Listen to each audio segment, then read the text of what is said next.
The best advice I've ever been given, if you're sitting inside, then you're not out there living. I've stood on stages like these and brought people to tears by sharing the experiences that I've endured over the years. And that was never the goal, much less my intention. But it sparked something inside of me and it gave me a mission to keep shedding light on struggles too often overlooked. I just never knew how much courage that took.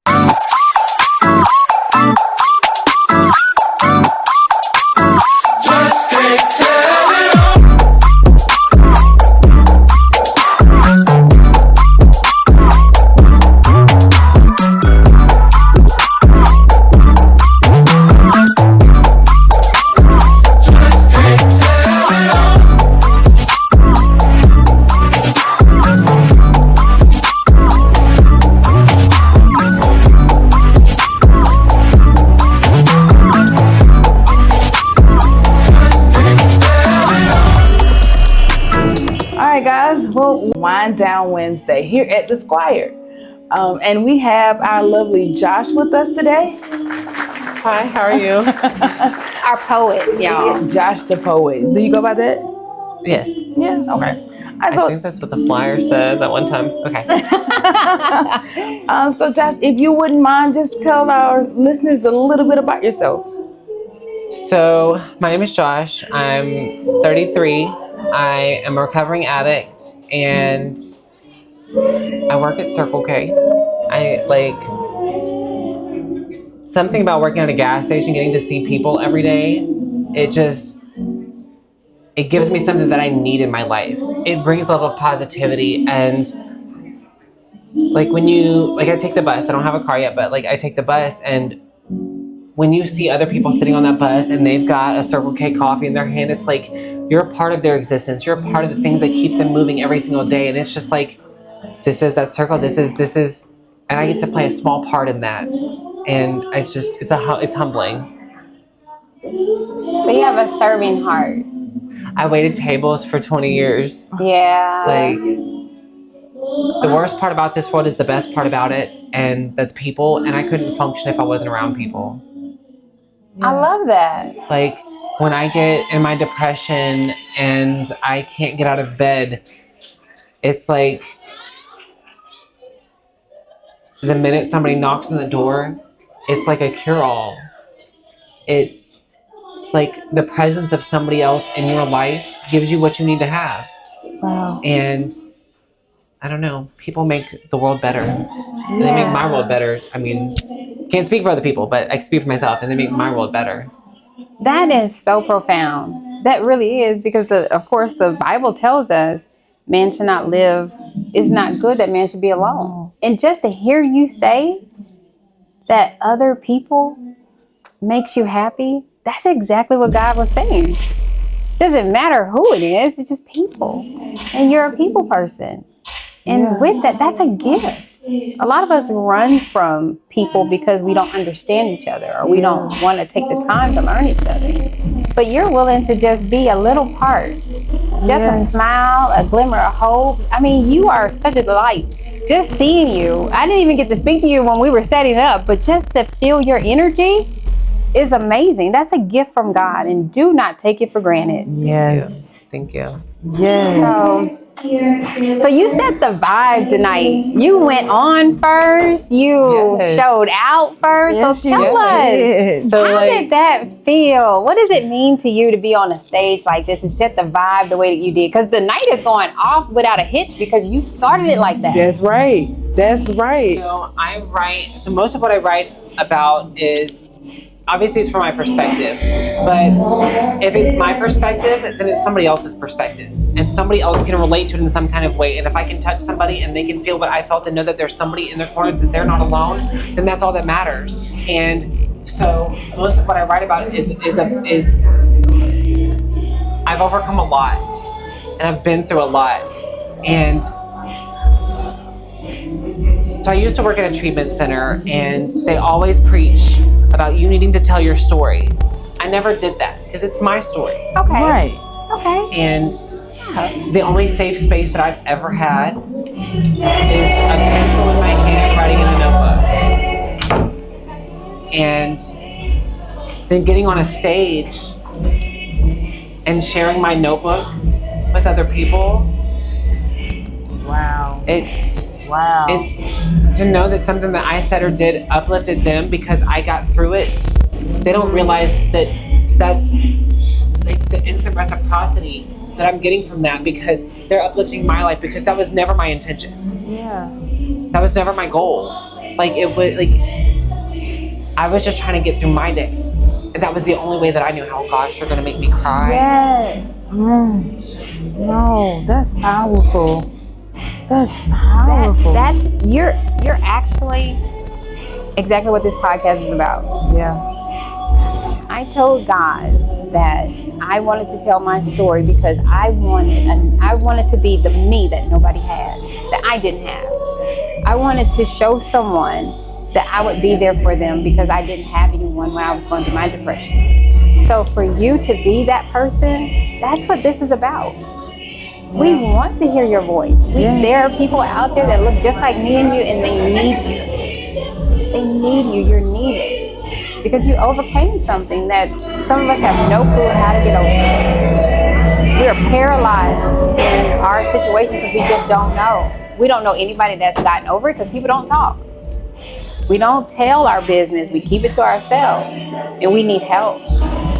I'm a Cancer.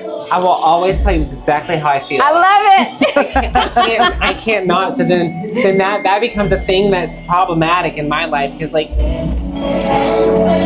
people don't want to speak up, but they don't want you to speak up either. Wow. And I'm not gonna not speak. Like I'm not gonna. No. Yeah. That's what I have, and if that's all that I have, then that's what I have, and that's enough. Because you can do a lot with a voice. So about being here tonight, what do you want people to know about you before you read your poem? Like, what do you want people to get from you? So I still live in Highland, and it's a place where I'm surrounded by what I got through every day. I'm still surrounded by, I still see people that I know that are still there and not where they're wanting to be, or maybe they're not wanting to be there. But to know that I'm surrounded by it, but I got out of it, that means that they can get out of it. And, you know, it's the smallest things in life that mean the most. And my mom is still in her active addiction, and I don't want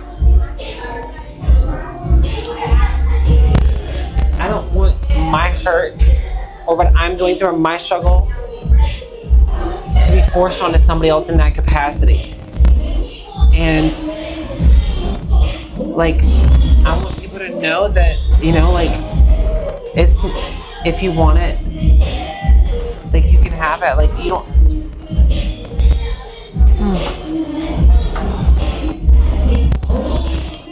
Somebody posted this morning on Facebook that only 2% of people recover from meth. It's such a small statistic. It is. And in the Highlands, the statistic for how many people are on meth would far exceed 2%. Wow. On a magnanimous scale. Like, Wow. humongous. And to just be a small part of that change, I have this firm belief that when I start doing better for myself, then other people start doing better for themselves. Even if I've not met them. Like, it's just... Be the change. Be the change you want to see. Yeah. Somebody once told me that when sunflowers don't have access towards the sun, they turn towards each other and share their energy. They do. And that's the message that I want to preach every day. So I bought a website, and it's called The Sunflower. Yes. And it's going to be a newspaper of kindness, because it takes zero effort to perform an act of kindness. And that's that positive energy. That's me sharing my energy. Even when I feel like I don't have any. That's me giving my voice. That's put me in a box, lock me away. Bitch, you're still gonna hear me. Like, I mean, that's what I've got. So while we have you, let us hear you.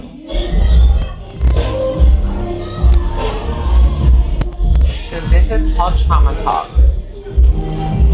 for those of us who have suffered past traumas, overthinking is nothing more than expressing our love and showing someone that we care, only to get overtaken by the guilt of having been walked all over emotionally instead of being self-aware. Instead of reciprocation, we receive humiliation as if we were nothing more than an egg in someone's con. Over easy. And then people like you will look at us with shame in your eyes and talk all about how our decisions were unwise, as if they had something to do with you. All because we overshare in an attempt to gain some common ground that we find relatable. You find that to be debatable. Well, we call this empathizing. You say our 3-person circles, if that, are too big. Have you heard of Marie Kondo? Girl, you should try downsizing. When we have cried ourselves sick and our walls become so overgrown and thick, hiding the heart we once offered up so freely, you say to get out of bed, it's not that bad, stop victimizing yourself. Let me stop you right there, bitch. Really? Now, if you wouldn't mind, please excuse my profane digression. It was brought on by a combination of things, including stress, anxiety, and depression. You say it's all right. Talk all about how you know what it's like, though. You've done nothing more than sit here comparing an apple to a potato. Now, our situation could have turned out differently if only we'd taken things at face value instead of playing what you like to call the red flag game. Ironically, overthinking is one and the same. You'll say it's our fault and we're simply a quitter, followed by how we're just being overly bitter. Why? Because we refuse to agree with what we consider to be an absurd and distorted take on reality that by no means reflects what we've been through, but it's super cute how this conversation is now all about you. You've sat here overlooking your own narcissistic toxicity by masking your judgments with false positivity.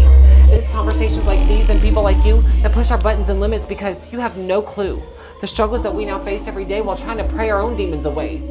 Most of us don't even understand why. So to say that you get it, that's a fucking lie. I'm sorry again. Now that was just careless. I wrote this, however, to spread mental health awareness. Ooh, snap. Ooh. Oh my gosh. Thank you. Oh my gosh. Thank you. Josh, that's something you gotta, that's heavy. You just gotta sit in that. Yeah. I did. Yeah. Oh my God. Yeah. You gotta do. sit in there. You can't just get at the people. Go. Yeah. Jesus. Woo! Josh. And you went on first. Yeah. You said that. But if I may, I would like to read something I didn't read on stage. Absolutely. This is called Revival Mode. Finding myself has been quite the journey. Hell, it's been an ordeal. Because I was at this point in my life where I couldn't tell the fake from the real. Survival mode blinded me, sort of numbed all that pain, allowing me to tolerate the things that I couldn't change. Couldn't or wouldn't. You see that line starts to blur here, but there's no fight or flight. There's simply just fear. Fear of what's happened, though it's now in the past. Fear of accepting this time won't be the last.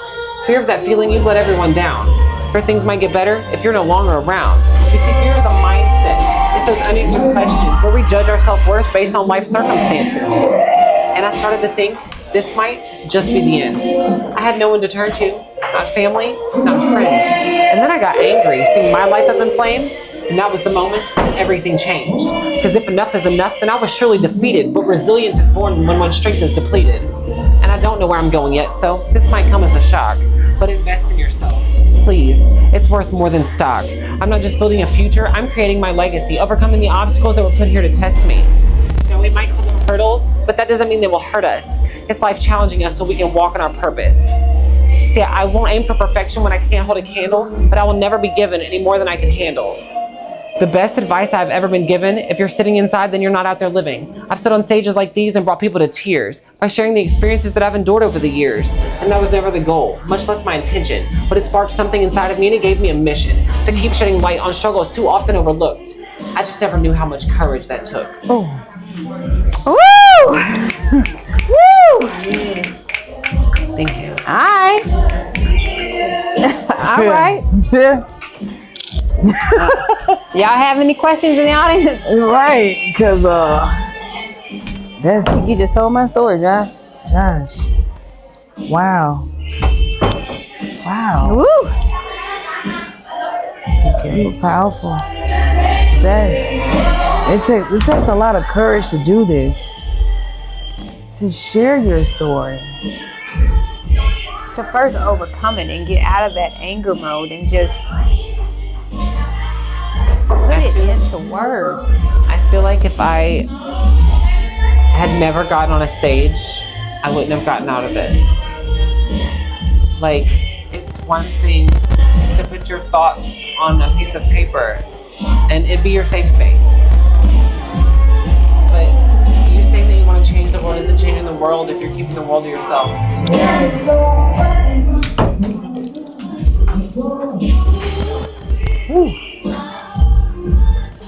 Oh my God. So, Josh, so where can the viewers find you, follow you, listen to you, get the book that God's birthing out of you? Like, where can we get to you? So you can follow me on my social media at XOCoverGuyXO. Facebook, my TikTok is X0CoverGuyX0. Something about their algorithm let me have my O's. Instagram, Snapchat, it's all the things. Okay. Well, thank you so much for coming on. Thank you for being here. Thank you for sharing. Yes. And I hope to see you again. Thank you. I like that. That is cool. Yeah. Yeah.